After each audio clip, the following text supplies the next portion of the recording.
October.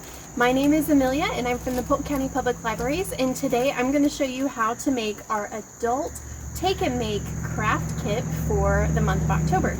So all throughout the month you can stop by the Columbus or Saluda Library and pick up a free take and make kit with the supplies to make a fabric pumpkin. Alright, inside your kit you have a piece of felt to make your leaf for your pumpkin, a fat quarter square of fabric to wrap your pumpkin in, a roll of toilet paper, and a cinnamon stick. So you probably noticed when you opened your bag it smelled nice and cinnamony.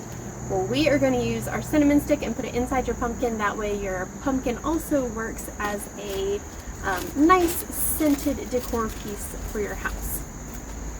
You will need a stick from the outside, so choose a stick that will fit down inside your pumpkin and give you a nice stem, and this is what you will attach your leaf to when you cut it out. Alright, so the first thing I'm going to do is lay out my fabric.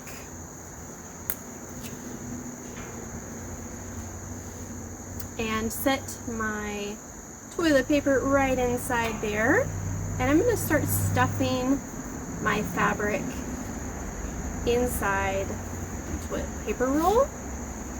You won't need glue or anything like that, because at the end of the season you can take your fabric off, fold it away, and store it very flat for next year when all you have to do is get another roll of toilet paper.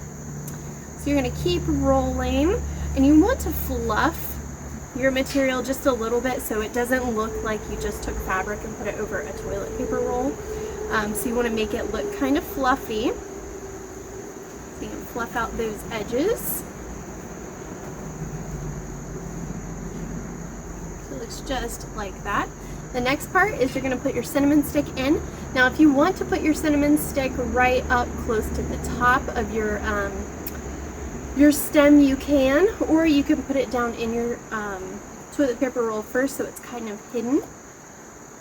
When you get that far, you'll measure your pumpkin and kind of fluff it again, but you'll measure your pumpkin and put a leaf on it if you like, and you'll use scissors to cut out a leaf shape. And if you have a different color of fabric and do not wish to have a green leaf, you can use any color of felt and just either use hot glue to stick it onto your stem or just tuck it in just like